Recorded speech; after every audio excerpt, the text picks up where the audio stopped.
Welcome to SMU Stories, the podcast where we dive into the journeys of remarkable alumni from Southern Methodist University who have excelled in the world of business. I'm your host, Mitch Brown, and each episode will uncover the secrets, challenges, and triumphs of this extraordinary individual. From entrepreneurs who've turned dreams into multi-million-dollar enterprises to executives leading global corporations, SMU has nurtured a community of innovators, leaders, and visionaries. Join us as we sit down with the alumni who have walked the same halls, studied in the same classrooms, and emerged as industry pioneers. Get ready for insights, inspiration, and actionable advice as we explore the unique SMU stories that have shaped the business landscape. Whether you're a current student, an aspiring entrepreneur, or simply curious about the power of the SMU network, this podcast is for you. So grab your headphones, settle in, and let's embark on a journey through the compelling narratives of SMU alumni who are making waves in the business world. This is SMU Stories. Let's begin.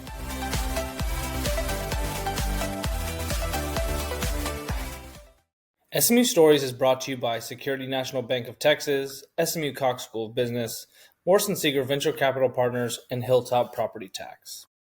Drew, thanks so much for jumping on here this afternoon. Really excited to have you on and share your SMU story. If you would, please introduce yourself to our audience. Yeah, well, appreciate you having me. My name is Drew Langford, and I grew up in Texarkana on the Texas side, and went to the full-time M.B.A. program at SMU and graduated in 2018. And currently, I'm the sell-side managing partner at Trailhead Partners. Love it.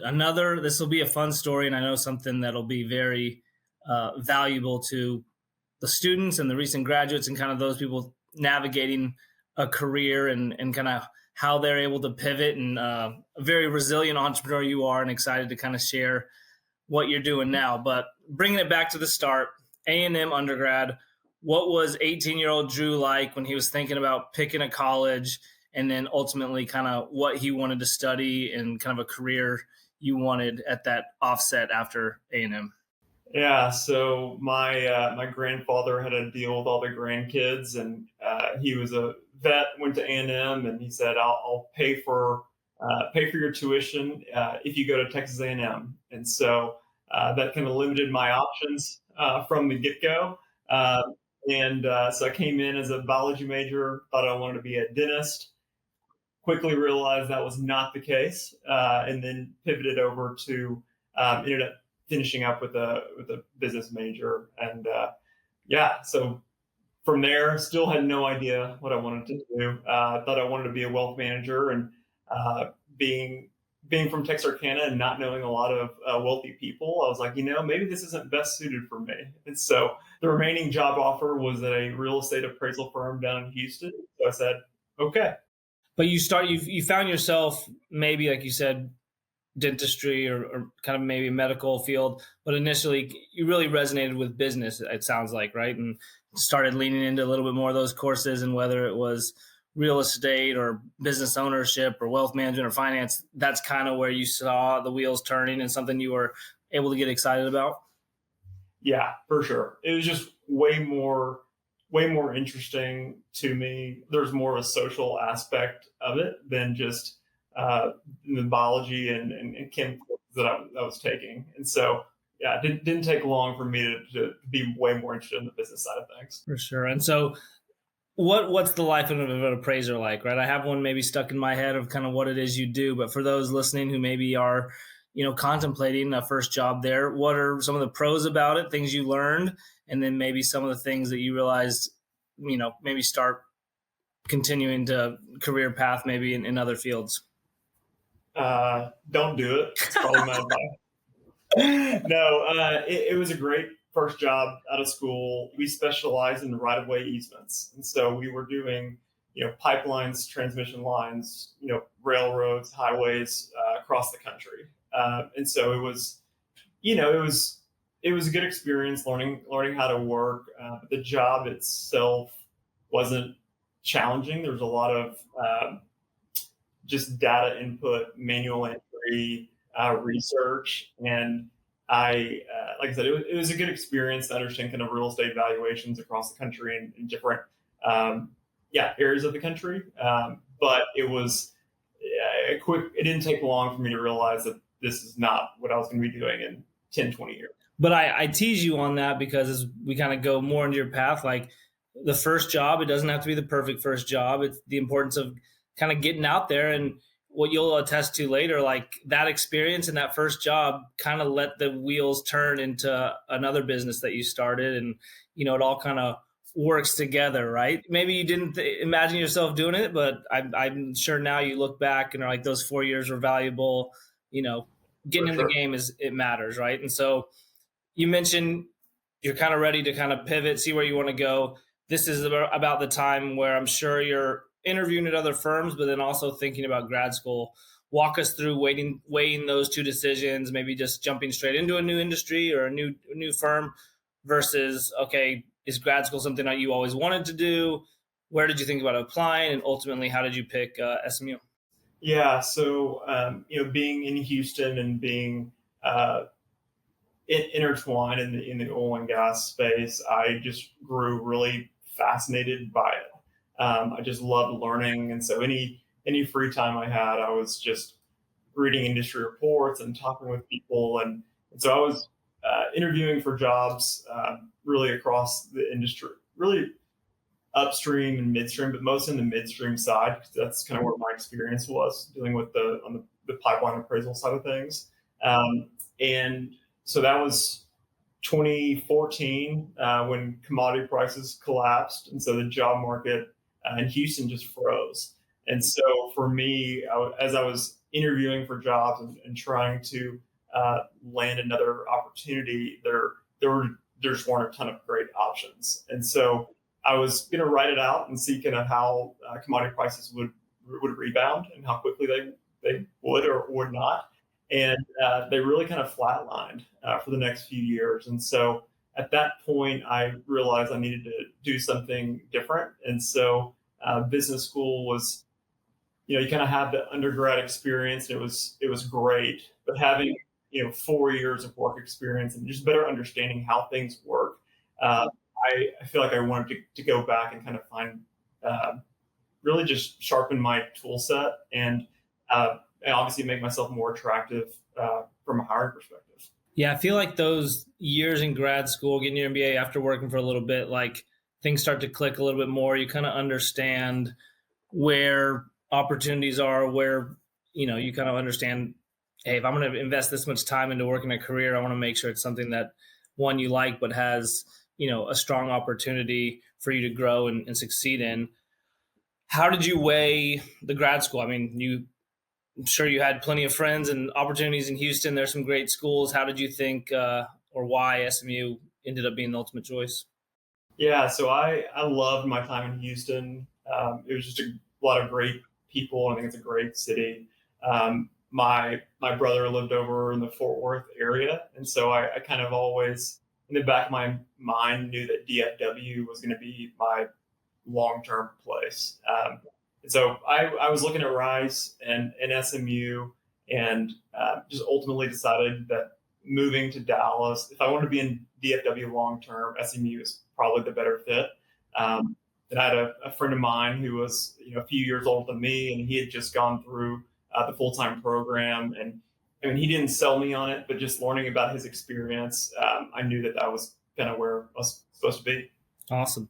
But alternatively, you come to SMU to study energy and finance, leaving Houston, where probably more of a hub. I mean, Dallas has plenty, and I know the energy and finance group is a strong focus within Cox. But tell us kind of what campus life was like. What did you study? What was kind of some favorite classes, things that kind of stick with you today from your time? Yeah, so yeah, I did the energy finance concentration, which was, I mean, there were a couple of energy courses, but it was mostly finance. Um, I would say the favorite professor was Susan Rife by far. She was intro accounting, and don't tell my dad that, who's actually an accounting professor, but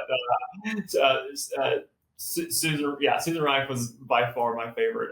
Just how she articulated and taught it just really, I don't know. I feel like it kind of opened my eyes to accounting, and I just really enjoyed the class. And part of the reason why I liked I mean, I'm sure a lot of other MBA programs do this, but having, first year, you're kind of, your classes are pretty set in stone, but the second year, you really get to take whatever you want. And so part of that was, taking some entrepreneurship classes, and, I didn't really have an entrepreneurial bone in my body. I wanted to work at a large, oil and gas company and be in the finance side of things. And that was really all I wanted to do. And, and so taking some entrepreneurship classes, I realized just as we were, had guest speakers or whoever it was, and realizing that not all entrepreneurs are the Bill Gates or Elon Musk of the world.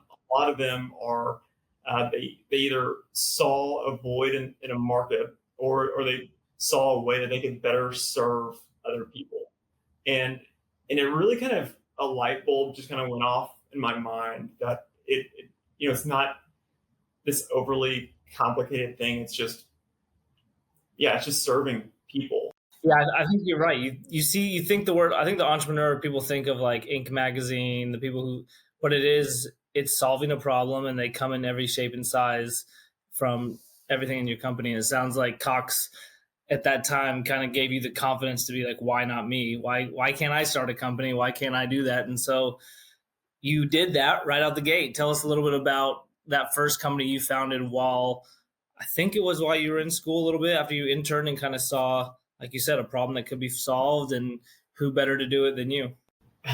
Well, even my first year, I remember telling my, friends that I'll never do two things. And one, I'll never start a company, and I'll never be in software or tech. I didn't know anything about it. Yeah. It just wasn't even that interesting to me at the time. Yeah. Which is so funny. Even within a year, I am researching to start a software company. That's amazing. And so, and part of that thesis was like, there's, as a real estate appraiser, I was doing a lot of downloading legal docs across the country, and the software platforms that existed, the software was clunky. The pricing model didn't really make sense. And it always just annoyed me because I spent thousands and tens of thousands of dollars downloading PDFs, and it was like, this is crazy. And so I don't even know honestly how it started, but as I was taking some of these entrepreneurship classes, I just started Googling around and digging around, and really just stones, just kind of just uncovering rocks and kind of exploring. And one thing kind of led to another. I was talking to software development companies around the state and picking people's brains on how we can make this work. How do you take unstructured data and find the right information to put into a database? And ultimately, the out-of-package software solutions weren't really there yet. But what I did find is you could buy through open records, through county clerks, you could buy the data from them. Or there was one county the first county I purchased was $40 for the entire county's data back to sovereignty. And so at that point, I was like, okay, well, this is interesting. And so so just kind of kept researching, and found a developer who was a friend of a friend, and he is really unbelievably smart guy who was like, yeah, I could absolutely do this. I've been working on this other kind of side hustle that base kind of structure I think would fit well into this. And so so graduated in May, and then we were already kind of walking through different features, items, having these conversations, but really we started development really June 1, and then we ended up launching in September. That's amazing. So were you taking some of the stuff you were building and using that in your course load, like business plan and kind of your marketing classes, your entrepreneur classes? Are you taking this concept, this company you were going to build, and kind of blending the two? We've had a few guests on who were in grad school while having their startup. It seems like a fun and a good leg up to kind of hit the ground running. Yeah, no, for sure. There was I think a lot that I was like going back and referencing, whether it's on the finance accounting side or the the case studies that we were doing, and just kind of going, what am I missing here? There's so many nuances involved with, being starting a business from scratch and being, owning a small business. It's like your legal, your accounting, your finance, your operations, your project manager, your HR. And so, being able to kind of look back at different, case studies and examples that we had gone through was super beneficial for me, for sure. You have this idea, you believe there's an opportunity here, you kind of scrap the job search and say, I'm going to do this full time. How did that look? How'd that go? Who were the customers that you were selling to? What was that first year, second year out of grad school running your own business like? Yeah, it was weird. All my friends were, had great jobs, Yeah. and I was, working from home. And even the first summer, I think I was still, because SMU campus was empty. Yeah. So I came up to SMU and worked every single day. And so it was really fun. And I actually had a coworker, shout out to George Pepe, who he didn't start his job until August. Okay. And he kind of saw what I was doing, and he was like, hey, can I come work with you? And I was like, sure, I'll be here from 8 to 5 every day. And so it was really fun to kind of start just that kind of entrepreneurship journey just at SMU. And just, no one was on campus. And so I could work wherever, and was using computer labs and uploading data to the cloud. And so it was definitely interesting. And it was a grind. And so as we were kind of working on the actual product, I was simultaneously kind of having, talking to some people I knew in the industry who would use it, and kind of getting some beta testers lined up. And then also scraping association websites and getting email addresses for landmen and across the country, and researching different companies that I could reach out to or had connections for. And so when we did launch, like we were full smoke. And so I think we launched mid August, and probably 1st of August with some beta testers. And then, once we got some of the kinks, knocked out, then mid August I was sending out emails. And the core customer base is kind of mineral rights investment groups that wanted this data, or what was kind of the landscape, the genesis of the product? Yeah, a lot of landmen. So that could be, title attorneys who are running title for acquisitions, or divestitures. It could be real estate appraisers. It could be anyone in the midstream industry. It could be people looking for leases that are expiring. It could be anyone anyone buying and selling minerals. It's anyone who's researching that data to either acquire an asset or to pick up leases. And so anyone who's really doing transactions. And so there's a lot of different use cases for it. And so interesting as I was having conversations with people and walking through the demo and really just kind of introducing myself, just learning how people were using it, and just kind of, so it was simultaneously kind of had this base product, but it was just a database it was a searchable database where you could download PDFs. Like, it was pretty simple. But I had kind of this vision for different features that I wanted to add over time. And so just kind of taking notes from customers, getting feedback, and then also kind of planning for the future.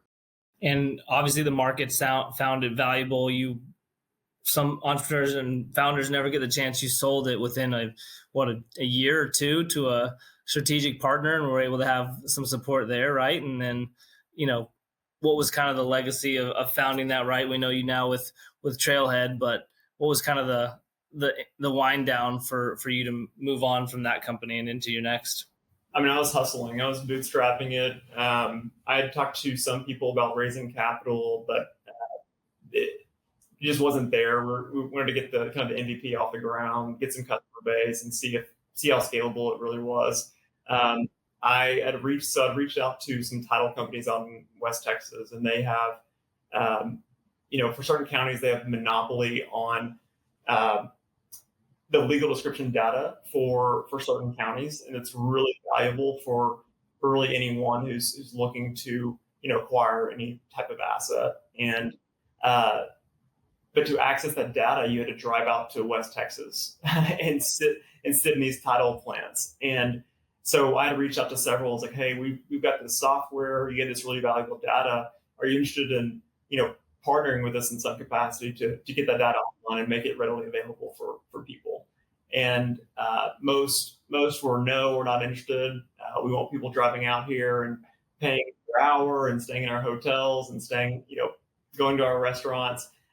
There was one company that had 5 counties, and several that were in the core Permian Basin, and they, in our first call, getting to know them, and they're like, what if we bought you, you came and work for us? Yeah.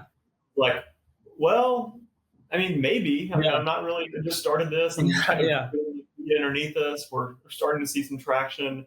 And he's like, can you come meet with us next week? And I was like, sure. And so drove out there, and just great people. Really enjoyed, obviously working with them, but just conversations that kind of made sense. And they've been wanting to basically get their data online, but they just didn't know how. So there's limited software developers out in West Texas. And for me, I think part of what kind of led to the transaction was kind of that next level of development that I saw, where I like that is where you could really monetize it really well. But you really need that data to get there. And so for me, I was like, if I do want to scale and grow this company, this is kind of one of those unique opportunities that I feel like I needed to capitalize on. And so we were able to come up with a structure that was great for both parties, and it made sense. And so got a deal sold in April of 2019, and worked for them full time, and it was a really great experience. And then, spend your time working for them, but it seems like that kind of got the bug of ownership, right? And we talk about how you felt the next phase is maybe go past the founding phase, buy an existing company that you can come in and operate, which led to you, again, discovering another kind of void in the marketplace that you said, why not me to fix it? Tell us a little bit about how your mindset went from, all right, I'm ready to buy a business to operate, to founding Trailhead Partners, and then tell us what Trailhead Partners is today and where you guys are going. Yeah. So there were a few other things along the way. Sold some mineral assets across the country for a few different companies, and really liked the transaction side of things. I'd never heard of ETA or search funds, and just run across Biz Buy Sell and was looking for, kind of the software thing, and realized that I wasn't that great at it. And I enjoyed it and learned a ton. It was like a second M.B.A. experience, but was just kind of looking for what was next. And this was something that kind of always kind of just interested me a lot, is to, buying an existing business rather than starting from scratch. And because I was running hard in the paint for, really SMU for 2 years, and then in the software for 3 years. For 3 years, I was, working, 80 hours a week. And anyway, so exploring buying a small business. I got close in a couple of opportunities, but really in that process, talked to a lot of business brokers in the space, and kind of left each of those experiences feeling kind of bad for these families that they were representing. These weren't $20 million transactions. These were small transactions, but for these entrepreneurs and owners, this is their retirement plan. It's a big deal.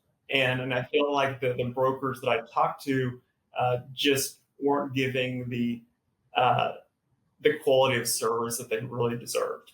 And so that kind of led to another kind of, I wasn't looking to start another company. I was still probably pretty tired from the previous venture.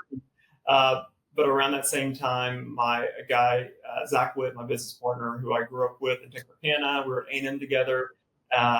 He lived in Dallas, but he bought and ran a business for 4 years. After selling it, he worked for a lower middle market investment bank, and they typically worked in deals in the 20 to $100 million range. And so he just got to see what a sophisticated banking process looked like. And we were having conversations, and he was seeing the same thing that I was, that for business owners that are in that kind of 1 to 20 million of enterprise value, there just weren't great options for these owners. Wow. And so how do you guys go ahead and kind of create a business plan and kind of an actual plan to go get this off the ground, right? You've business owner and a founder, you guys obviously have good educations. You kind of know the world of finance and world of transactions. How do you go and start this and approach a seller and say, trust us? Like you said, this is such a big deal. Hey, let us sell your business for you. Yeah, there's probably some naiveness in there.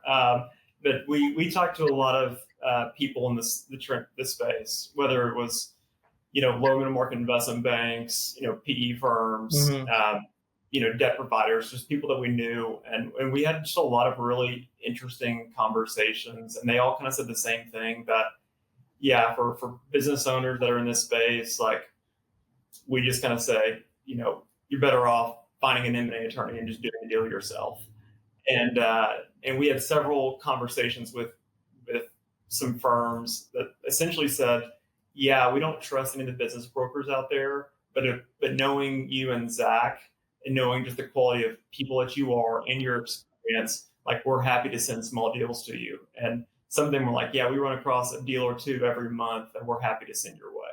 And so we just had enough of those conversations where we felt a certain level of confidence that with kind of our experiences, we could actually come in day one and bring just a level of service and sophistication that currently didn't exist.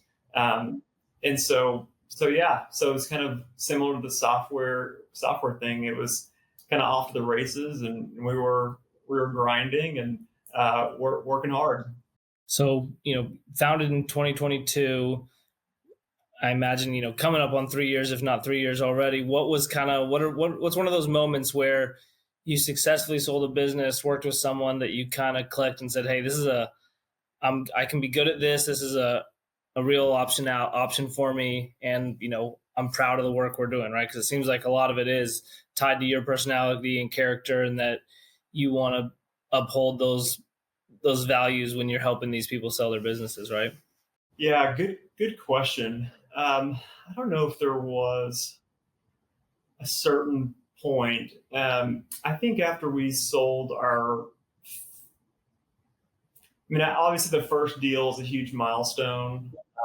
The owner, he had used a business broker, and it was a failed transaction, and they weren't able to get a deal done. And so being able to get that one across the finish line, but also to just serve that owner was just a big accomplishment for us. And also we just felt, we were grateful to get a deal done. It was not an easy deal, but he was just so grateful for us. And so that was a big moment for sure. And then once we got a few more deals under our belt, I think it just gave us the confidence that we needed, that we were in the right space, and that there was a need in this. Definitely. People are out there looking for people like you. So, use this now as kind of give us the PSA on Trailhead. What is it? What are those kind of core values that you guys decided we needed to build into our investment firm that others weren't doing? What size of transactions are we talking about? Those listening who are either looking to buy a business or sell a business, why is Trailhead kind of the first conversation they should have? Yeah. Well, I'd say most of our deals fall in the 500,000 to 5 million of EBITDA range.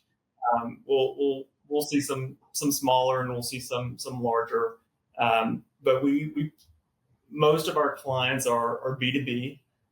So whether it's landscaping or, fleet service and maintenance, uh, distribution, wholesale distribution, uh, manufacturing. Like we really work in a lot of different industries.